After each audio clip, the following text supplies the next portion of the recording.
You weren't excessive, you never were. But the way people looked at you made it seem like you were. The way they frowned, the way they shied away from your depth, as if it were a hassle, as if it were too much. And on the outside you laughed. But on the inside you started to wonder, am I feeling wrong? Am I wanting too much? Am I giving more than I should? Until that doubt became routine. And the routine became a pattern. And the pattern became a wound of someone who felt the need to mold themselves, to fit into shallow containers. Did you recognize that? That feeling of having to think 3 times before speaking, of measuring what you feel, of hiding your excitement, of holding back tears so you wouldn't scare anyone, as if being intense were a flaw, as if loving deeply were a mistake. But look, the mistake was never yours. The mistake was believing the distorted reflection that others presented. They weren't ready to see someone whole, so they preferred to call you too much, when in reality they were offering too little. Do you know what that is? It's emotional scarcity. It's the mindset of someone who never learned to deal with depth because they've lived surrounded by superficial relationships, because they got used to shallow silence, to mechanical affection, to connections made out of obligation, not presence.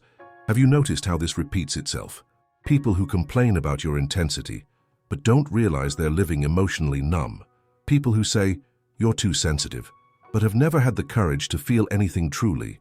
This is where you started to get confused, because when everyone around you is living anesthetized, feeling deeply seems like a mistake. But it's not. It's a gift. It's perception. It's depth. It's life. Have you been through this? Share your thoughts in the comments. For a long time you thought it would be better to adjust, cutting parts of yourself, cooling down your words, dimming your shine, laughing when you wanted to cry, agreeing when you wanted to say, that hurts me, because no one seemed to understand, no one could match your frequency. And you, tired of being misunderstood, decided to turn down the volume. But let me tell you something, Afa, you weren't born to whisper. You were born to be a roar, a rare frequency, an unforgettable presence. The issue wasn't that you were too much. It's that others were so empty that any hint of truth scared them. You didn't frighten, you activated. You awakened what they tried to hide. And there is nothing more threatening than someone who sees clearly, someone who perceives what is beyond the words, someone who feels before even understanding, someone who touches the invisible threads of relationships. You are that someone. And for that reason, you were rejected by people who only knew how to deal with the obvious. Because you came with layers, and they only wanted the surface. It started with small concessions, a swallowed, it's fine, a disguised tear, a silence where you wanted to shout, but every time you diminished yourself, someone felt comfortable staying shallow. And the cost was high because the more you dimmed yourself, the further you strayed from who you really are. Until at some point, you no longer knew where your heart ended, and where the masks you wore to survive began. Do you realize that now? You weren't the problem. You were the exception, the one who couldn't pretend, no matter how hard you tried. There comes a point in the journey where something within you breaks. It's not exactly pain, it's awareness. It's the moment when perception rushes in, and you finally understand.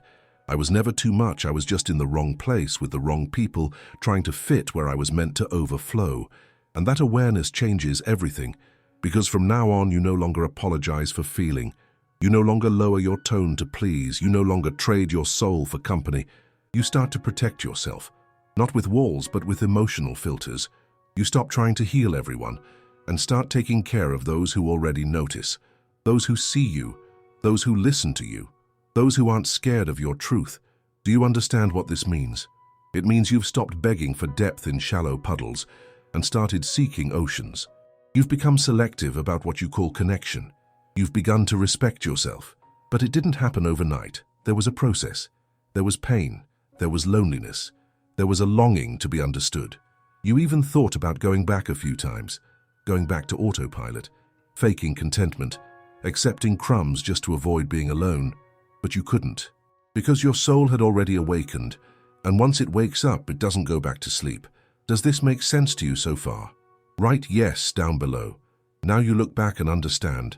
The people who said you were too much were actually saying, I don't know how to handle someone like you. And that's okay. It wasn't your responsibility to fit into other people's emotional limitations. Your responsibility was to recognize your worth, to embrace your greatness, and to stop shrinking to fit into places that no longer have space for your soul. Do you feel that? That new lightness, that quiet power of someone who stopped begging for attention and started choosing presence, of someone who no longer needs to explain themselves but recognizes their own existence, of someone who no longer pleads but embraces themselves. This is your new frequency, and it will start attracting others who have also been in silence, people who have felt the same but didn't know there was someone else like them, someone like you. This conversation doesn't end here. Come with me to the next section. If this touched you, comment, "I needed to hear this." Have you noticed how the world changes when you change the way you see yourself? It's not magic, it's perception. What changes isn't the people. It's what you tolerate. It's what you vibrate. It's what you start to recognize as a boundary. When you stopped belittling yourself and some people just disappeared, others felt bothered, and a few, very few, drew closer.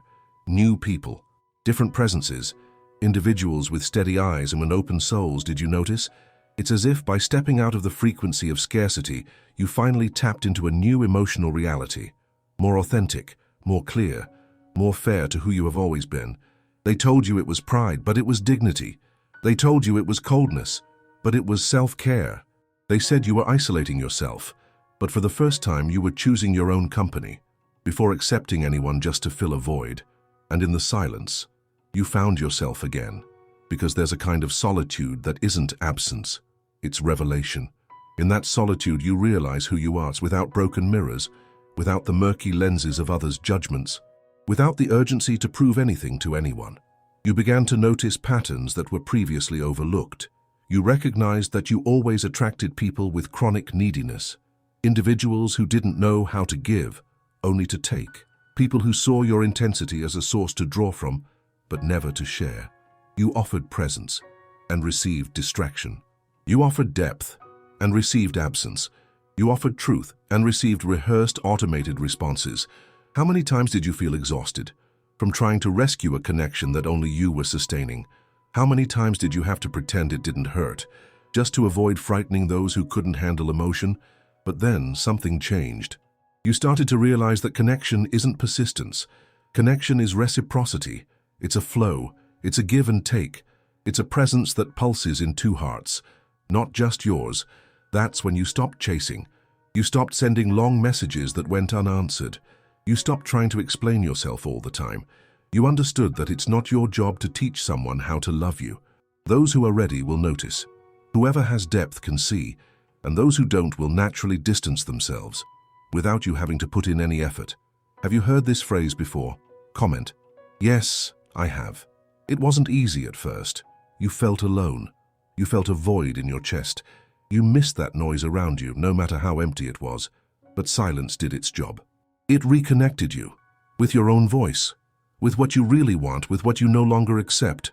And little by little, new people started to come into your life, not because you were out searching, but because your frequency changed.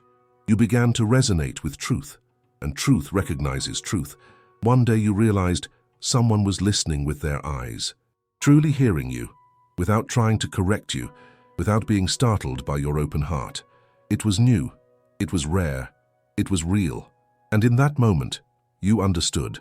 I was never dramatic. I was just surrounded by people living in emotional scarcity. That realization changed everything in you. You began to trust your intuition again. You started to stand your ground. You began to choose your battles. You realized you didn't need to stay in places that asked for less. When you knew you could live so much more, you respected yourself, and that protected you, not with arrogance, but with emotional maturity.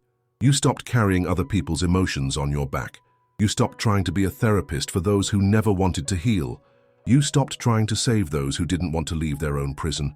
You looked at yourself and said, "Now it's my turn." What was the first time you experienced something similar?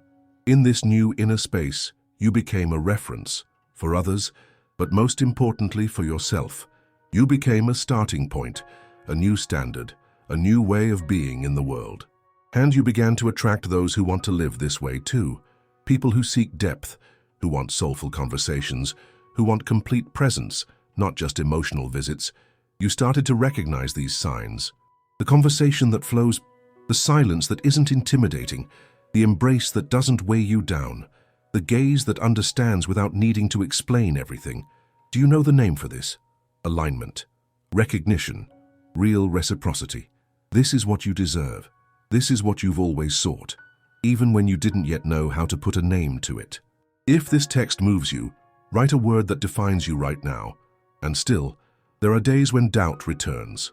There are days when you wonder if it's right to be so intense, if it wouldn't be easier to be a little lighter, more superficial, more normal, but you've realized that you can't betray yourself anymore, that the cost is too high. That forced lightness becomes anesthesia, and you weren't born to live anesthetized. You were born to feel, to transform, to vibrate, and no matter how difficult it may be, you begin to see being intense isn't being fragile, it's being whole, and being whole is scary, but it also attracts what is true. You don't want to be chosen anymore, you want to be perceived. You want to be radiant with the eyes of someone who sees the soul. You want something rare, something that can't be bought, something that can't be forced. You want a presence that doesn't vanish at the first plunge, one that doesn't think you're exaggerated, needy, or too intense, but that recognizes that your deep way of feeling is exactly what has always been missing from the world. You want someone who stays, who knows how to sustain silence, who doesn't shy away from pain, who doesn't shy away from love, someone who doesn't demand forced lightness, but who has the courage to dive in with you to places that no one has ever dared to go. And that changes everything, because now you no longer get close out of impulse. You connect through perception. You've learned to feel the field before the words. You've learned to read the unspoken, to listen to what vibrates, not just what is said on the surface. You sense when the presence is real. You feel when the other is whole. You recognize when you are being seen by someone who isn't intimidated by what lives inside of you, and because of this, you no longer settle for less, not out of arrogance, but out of loyalty to your own truth. Share this with someone who needs to reflect on it. Your truth now carries weight. It has value, it has standards. You no longer accept conditional love. You will not tolerate affection with an expiration date. You no longer engage in fragile connections with people too weak to support what you carry, because you've realized one thing: loving someone deeply is a spiritual act. It's about invoking truths that were hidden. It's about giving voice to parts that were silenced. It's about shedding characters and still remaining. And this isn't for everyone. It's for those who feel. It's for those who can sustain the presence of another without trying to shape, silence, or erase. It's for those who notice, for those who endure, for those who understand that intensity isn't a burden, it's pure truth. Have you been through this? Tell me in the comments. And when you shifted your frequency, the space around you changed too. The same conversations no longer serve. The same people, the same patterns, the same games have lost their meaning. You realize that most relationships were just distractions, connections without a foundation, half-hearted presences, and now you demand everything, not out of ego, but out of love. You demand wholeness, you demand commitment, you demand depth, you demand everything you've always offered. And for those who can't meet that, that's okay. You no longer push, you simply step away, silently, without drama, without guilt, because your presence now has a filter, and your heart has a voice. You understood that not everyone deserves unrestricted access to what you feel. Not everyone can handle your intensity. Not everyone has the structure to receive what you have to give. And that's all right. The issue isn't changing who you are. The issue is changing what you accept. Finish this sentence. Being intense in the US is, write it down below. I want to know what you feel. You now see clearly. It's not about making yourself smaller. It's about finding someone who is big enough to walk by your side. You want connections that can support silence, that value time, that recognize the invisible, that don't shy away from depth, but dive in with you. You are no longer available for relationships that ask you to be less. You are ready for relationships that invite you to be more authentic, more whole, more you. And that only happens when you reconnect with your own essence, with that part of you that feels the world in layers, and that for a long time was seen as too much. Now you know it was a gift, it was a radar, it was rare sensitivity. It was a living awareness of everything others tried to ignore. Do you feel it too? That gentle strength that arises when you respect yourself, that firm clarity that prevents you from returning to places that no longer fit you. That's it. You are in your new field, a space where excess has become power and intensity has become a standard of truth. Now it's you who defines. Who stays? Who enters? Who has enough depth to accompany you? This conversation doesn't end here. If this video made you think, the next one will turn you inside out. I'll see you there.